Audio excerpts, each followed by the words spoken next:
bado kuna dukuduku na malalamiko mengi yanayohusiana na masuala ya upatikanaji wa mafuta kwa ujumla wake, kama ambavyo nilitoa taarifa kidogo sana pale kwa Mheshimiwa Waziri Mkuu wa Jamhuri ya Muungano wa Tanzania. Sasa nirudie tu kwa kusema kwamba mkoa wetu wa Dar es Salaam ndio habu ya mambo hayo yote.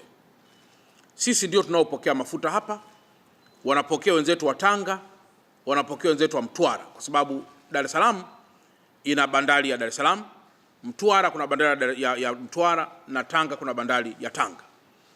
Huko kote, ndugu waandishi wa habari, zimejengwa hifadhi za mafuta, tanks za mafuta. Kama nilivyosema, Dar es Salaam tunazo 22, wenzetu wa Tanga na wenzetu wa Mtwara wanazo pia chache ambazo jumla zinafanyika kuwa 26. Lakini kama nilivyosema awali kwamba matenki haya katika tulionayo yana uwezo tu wa kutunza mafuta lita za ujazo 1,346,627. 1,346,627 lita za ujazo. Hizo ndio lita ambazo zinatunzwa katika maghala ambayo sisi tunayo. Sasa hoja kubwa ambayo pia tulikuwa tunaifanua ni kwamba kuna utofauti kati ya reserve na bei. Reserve na bei. Kuwa na reserve haimaanishi ndio bei inakuwa hiyo hiyo. Sasa kama nilivyosema kwamba sisi kwa Dar es Salaam pekee yetu tuna vituo vya mafuta 470 mpaka taarifa ya leo. 470. Hivi vinauza petroli, vinauza diesel, vinauza mafuta ya taa. Na suppliers wachache ndio wanaokwenda kuuza mafuta, ndio waliopewa tenda kuuza mafuta ya ndege. Sasa kwa hapa kwetu sisi Dar es Salaam, upatikanaji wa mafuta mpaka sasa upo 100%. Mafuta yanapatikana. Hakuna tatizo lolote mpaka sasa ambalo mimi kama mkuu wa mkoa nimekusha ripotiwa kuhusiana na uhaba wa mafuta. Lakini kitu ambacho Watanzania wengi wanalalamika ni kuhusiana tu na bei. Na nimemsikia pia ndugu yangu Heche ambaye ni makamu mwenyekiti wa Chama cha Demokrasia na Maendeleo akizungumzia kwamba kupanda kwa bei ya mafuta iliyotokea sasa ni viongozi wachache wanakula pesa. Sasa labda mimi, ndugu zangu waandishi wa habari, niwape tu ufafanuzi kidogo. Unajua, wakati fulani kama huna data vizuri, ni vizuri usizungumze kwa watu. Bei ya mafuta iko wazi duniani kote. Na ili kupata bei ya mafuta unaangalia vitu vikubwa kadhaa. Cha kwanza, na naomba mwe makini sana. Cha kwanza unaangalia kitu ambacho kinaitwa FOB, bei ya mafuta kwenye soko la dunia. Bei ya mafuta kwenye soko la dunia, nachukulia tu mfano, ni kama ilivyo soko au bei ya dhahabu kwenye soko la dunia. Inaeleweka kabisa kwamba dhahabu leo kwenye soko la dunia iko namna hii. Hiyo ni kitu cha kwanza, tunaita FOB price. Lakini jambo la pili, tunaangalia kitu kinaitwa premium. Labda hiki niseme ndugu zangu waandishi wa habari mkielewa. Sisi hapa Tanzania tuna agency ambayo inaagiza mafuta kwa pamoja. Mamlaka ambayo inaagiza mafuta kwa pamoja, ambapo mahitaji hukusanywa yanayohitajika katika kila mwezi, tunapeleka kwenye hiyo agency ambayo inaagiza mafuta kwa pamoja, Petroleum Bulk Procurement Agency. Mamlaka hiyo inatangaza tenda kwa makampuni makubwa yanayotaka kwenda kununua mafuta kwa pamoja ili yapate tenda hiyo. Sasa kinachotokea ni kwamba kila kampuni inataja gharama zake na bei zake. Baada ya vita kuanza, serikali iliendelea na utaratibu huo. Kilichotokea ni kwamba makampuni yalitenda kwa kama 340 metric ton kwa metric ton. Hizo ni dola. Baada ya kufanya hivyo, Mheshimiwa Rais wa Jamhuri ya Muungano wa Tanzania akaagiza pia Wizara ya Nishati chini ya TPDC nao kwenda kufanya bei, kwenda kuulizia bei kwenye huko duniani tuweze kujua ni shilingi ngapi. Kilichotokea, kulikuwa kuna utofauti wasi chini ya 100. Kulikuwa kuna utofauti wasi chini kama 100. Mheshimiwa Rais akatoa maelekezo kwa wizara hiyo kwamba kwa kuwa sasa kuna masuala ya kivita haya, wizara hiyo ya nishati kupitia TPDC ndio wanaotakiwa sasa kununua mafuta hayo kwa si chini ya miezi 3 kama kipindi cha mpito, wakati duniani huko kuna hizo vita zinazoendelea. Sasa TPDC maana yake ni kwamba wakapata sasa kwa bei angalau ndogo ukilinganisha na ile ambayo huwa inaweza ikawa inanunuliwa katika siku zingine za kawaida. Hiyo ndugu zangu ni hoja ya pili, inaitwa premium, yani gharama za uletaji wa hayo mafuta, gharama za uletaji wa hayo mafuta. Sasa hizo gharama za uletaji wa hayo mafuta zinakuwa determine na vitu gani? Cha kwanza, hali ya bandari yenu. Unapokodi meli kule, watu wanasema bwana, sisi Tanzania hatuwezi kuja kwa sababu tunakaa muda mrefu labda pale bandarini. Sasa tukikaa muda mrefu itabidi mlipe nyinyi wenyewe sasa hiyo gharama ambayo sisi tunakaa pale bandarini. Mkiona zile meli kule nje kunaitwa out anchorage. Lakini pia hali ya bandari yenu, vifaa sasa vya kupakulia, kama ni makontena au kama ni mafuta, ambacho kifaa kimoja wapo kinaitwa SSG ambayo ni ship to shore gantry crane. Lakini vifaa vingine, ndio maana leo mnaona hali ya bandari yenu, hali ya guts ina ukubwa kwa namna gani kwa accommodate meli kubwa au meli ndogo. Sasa ndio maana mnakuta mwaka jana, mwaka juzi, Mheshimiwa Rais alisema haiwezekani tukabaki kwenye malalamiko hayo, tuanzishe moja kwa moja, tufungue moja, turekebishe bandari yetu ili iweze kukidhi vigezo hivyo vya ulimwenguni. Ndio yale mnakuta kidogo watu wakaanza kupiga kelele, lakini kwa sababu tulikuwa tu hatufahamu. Marekebisho makubwa ambayo Mheshimiwa Rais aim ni kama haya, ni kama alikuwa nabii wa kwamba tunaelekea wapi. Hivyo ni vitu pia ambavyo vina determine ile premium ambayo tunaita premium. Hoja ya tatu ambayo ina determine gharama za mafuta ni kitu kinaitwa mabadiliko ile tunaita dola. Dola ikipanda, ikishuka, vile vitu vyote pia vinaathiri gharama za mafuta katika mkoa wetu au katika taifa letu. Hivyo vitu vikubwa vitatu ambavyo nimesema, FOB, premium, exchange rates hizi za masuala yetu ya dola, ni vitu vitatu ambavyo vinaingia kwenye kitu kinaitwa price chart. Kwenye price chart, kinachoongezeka sasa baada ya hivyo vitu vitatu, kinachoongezeka ni tozo za kisheria zilizopitishwa na bunge ambazo zinaingia kwenye mafuta, ambazo tozo zile ukiangalia kama 1000 na plus kidogo za kisheria. Sasa ukijumlisha hizo gharama zote, ukajumlisha na ile tozo ya kisheria iliyopo, inaonekana wazi kwamba sasa mafuta mpaka hapa Dar es Salaam yamefika kwa shilingi let's say 3300. Nachukulia tu mfano. Then ukisha kujua kwamba yamefika kwa shilingi 3300, sasa kumbukeni haya yameletwa pia labda na mfanyabiashara. Anatokea mtu anaitwa EWURA, ndio anakuwa katikati kubalance bei ili Watanzania wasiumie. Is something very clear. Wala hitaji kwamba kuna mtu amekula pesa na au namna gani. Hata watu wanajiuliza, kama bei ya mafuta mlionayo mlinunua mwezi wa pili, kwa nini sasa leo mje mpandishe bei? Jambo ni dogo tu. Ni kwamba bei inayoamliwa, kwa mfano sasa hivi tuko mwezi wa 4. Mafuta ya mwezi wa 4 yamenunuliwa mwezi wa 3. Wakati tayari huko duniani kuna nini? Kuna mitikisiko. Mafuta ya mwezi wa 3 yamenunuliwa mwezi wa 2.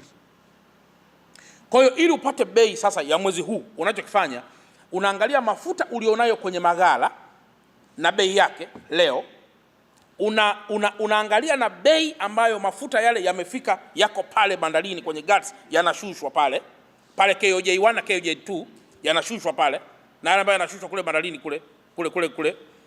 Then ile bei sasa EWURA anachokifanya anatafuta average, alafu anasimama katikati. Kwa nini?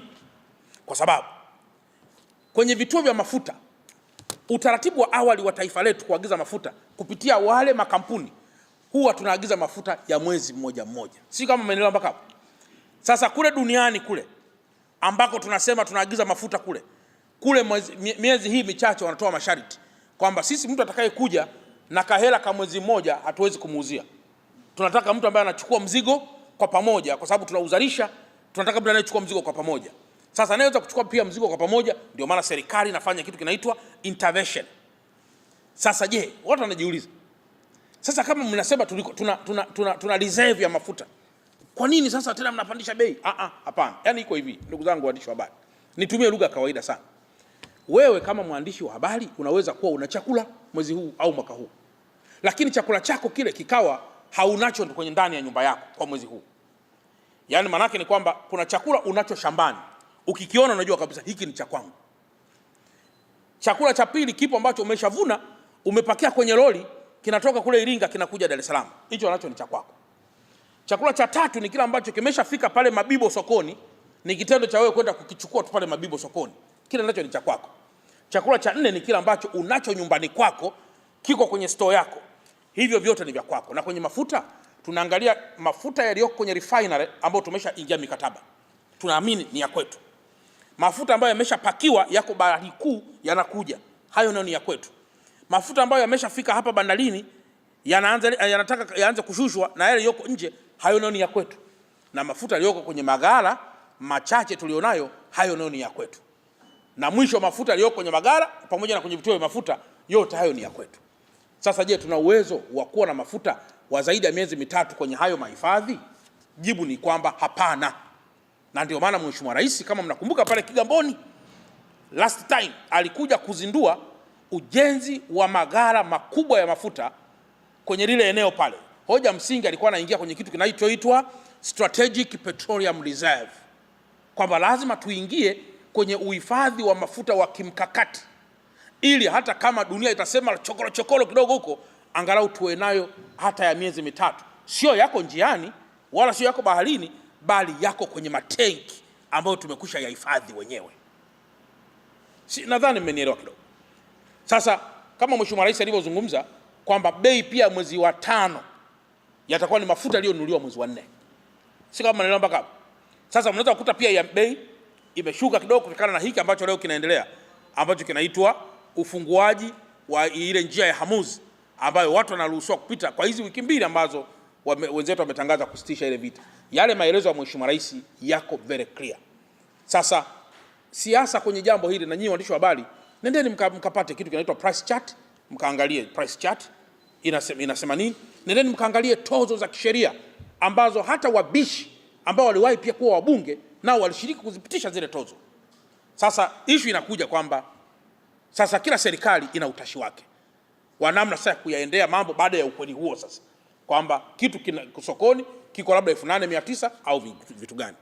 Sasa rai yangu mimi ni kwamba LATRA, malalamiko ya baadhi ya wamiliki wa magari ukiyasikiliza yako genuine, na katika mkoa wangu na ambao na uongoza niliopewa ridhaa na Mheshimiwa Rais, tumewaelekeza LATRA kuhakikisha wanasikiliza maoni ya wamiliki wa magari, ili pia kuhakikisha kwamba hatuuongozi mkoa wetu kwa makelele, kwa sababu ni kweli kwamba mafuta yamepanda, na kama yamepanda kidogo basi tuone nini cha kufanya. Na ni kweli kwamba LATRA nao wamejaribisha kusimama katikati, angalau kubalance kati ya mmiliki wa gari, mwananchi na bei ya mafuta.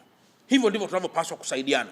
Lakini LATRA kitu ambacho pia walikuwa wanakidhibiti ni ule uholela, kila mmoja anaamka anapandisha bei tu kwamba mimi daladala itakuwa shilingi 3,000. Sasa mwisho wa siku makelele yatakwenda tena kwa Mheshimiwa Rais, kwa kuwa ndiye aliyepewa ridhaa ya kuliongoza taifa lake. Hayo nimeona ni yafanue kidogo, na kwamba msije mkadhani serikali iko rigid katika kutosikiliza wamiliki wa magari au kutosikiliza wananchi au kutosikiliza kipande kingine chochote kile. Lakini na jambo la mwisho, kumbukeni Tanzania sisi pia tuna mafuta yanayokwenda kwenye mataifa wenzetu, yale yanaita transit goods, ambazo zinakwenda kwenye mataifa ya wenzetu. Sisi tunasafisha mafuta ya wenzetu kwenda Kongo, kwenda Malawi, kwenda si wapi, tunasafisha yale mafuta. Yale mafuta ukiyaona tu usikafikiri ni ya kwetu, hapana. Yale ni mafuta ambayo tayari yapo kwenda kwenye taifa la wenzetu, lakini tu kwa sababu hawana bandari ya maji kuweza kupata mafuta yao moja kwa moja kutoka kwenye bahari, sisi tuna wajibu wa kuwapelekea mafuta yao walioyanua sisi kama njia. Sasa uwezo kaanza kuyatumia mafuta yale ya mwenzio unayatumia hapa, kwa sababu hata sheria yale mafuta yanakuwa hayana kodi hapa ndani ya taifa letu. Kwa hiyo nimeona niyafanue hayo, ili angalau wa Tanzania hawa na wana Dar es Salaam tusipate tena kile kigumizi kidogo cha maswali machache ambayo watu walikuwa wanaweza kujiuliza. Kwa hiyo taifa letu na mpango wa Mheshimiwa Rais ni kuhakikisha tunaendelea kuwa na reserve tanks, yale matenki makubwa yale. Ni kama nyinyi wenzangu watu wa Dar es Salaam, niliwaambia siku moja kwamba sisi Dar es Salaam hatuna vyakula ndani. Kwa hiyo tukipata mitikisiko ni rahisi sana pia kuumia, kwa sababu hatuna vyakula ndani.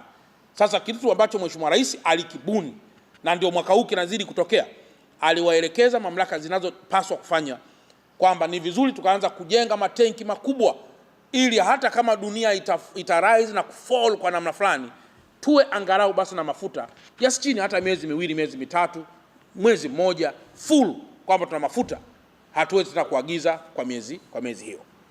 Na jambo la tatu, ni maelekezo ya Mheshimiwa Waziri Mkuu. Ndugu zangu waandishi wa habari, Mheshimiwa Waziri Mkuu alipotembelea soko la Simu 2000 alielekeza moja, pafanyiwe usafi. Ninayo haki na ninayo heshima kuambia kwamba halmashauri au manispaa au wilaya ya Ubungo kwa kushirikiana pia na ofisi ya mkuu wa mkoa wamefanya usafi huo kama ambavyo Mheshimiwa Waziri Mkuu alielekeza. Lakini zaidi pia, jana tulikuwa na ziara na Mheshimiwa waziri wetu wa TAMISEMI, na yeye ametoa maelekezo ya haraka kwamba wafanyabiashara wapange meza kwenye ile eneo ambalo lilikuwa limeungua wakati eneo lao linajengwa kwa spidi kutoka sasa. Na maelekezo pia Mheshimiwa waziri yalikuwa ni mkuu wa mkoa, katibu tawala mkoa pamoja na mkuu wa wilaya inayohusika kusimamia haraka sana yule mkandarasi pamoja na watu wa dati, ili ndani ya miezi 3 mpaka 4 wafanyabiashara wale waweze kuhamia kwenye yale maduka ambayo yatajengwa, ambayo yatakuwa si chini ya 900, ambazo hizo nazo ni fedha ambazo zimetolewa na serikali yetu chini ya usimamizi wa Mheshimiwa Rais wa Jamhuri ya Muungano wa Tanzania. Lakini jambo jingine lilielekezwa masuala ya mikopo. Tayari mpaka muda huu tumekwisha anza haraka sana kuhakikisha wale wenye sifa wanaanza kujaza nyaraka za msingi ili waweze kupewa mikopo ambayo imekusudiwa. Nimeona nitoe taarifa hiyo kwenu waandishi wa habari, kwa kuwa soko lilipoungua mliwahabarisha Watanzania, na sasa soko linapokwenda tena kuendelea kukarabatiwa ni vizuri pia mkahabarisha Watanzania kuhusu process na procedures ambazo tutazifuata ili kufikia huko. Na baada ya kusema haya, nirudi tena kwenye hoja ya kwanza. Na wakaribisha tena wana Dar es Salaam wote tarehe 13 ya mwezi wa 4 2026 tuungane na mkoa wa Dar es Salaam kwa ujumla kuupokea mwenge wa uhuru ukitokea Zanzibar kule. Tuupokee mwenge huo tarehe 13, uanze kukimbizwa katika wilaya ya Ilala na mwisho tuhitimishe katika wilaya ya Kinondoni, tukikabidhi katika mkoa wa Pwani kwa Mheshimiwa ndugu yangu Abubakari Kunenge. Jamhuri ya Muungano wa Tanzania, kazi na utu. Na washukuru sana kwa kunisikiliza.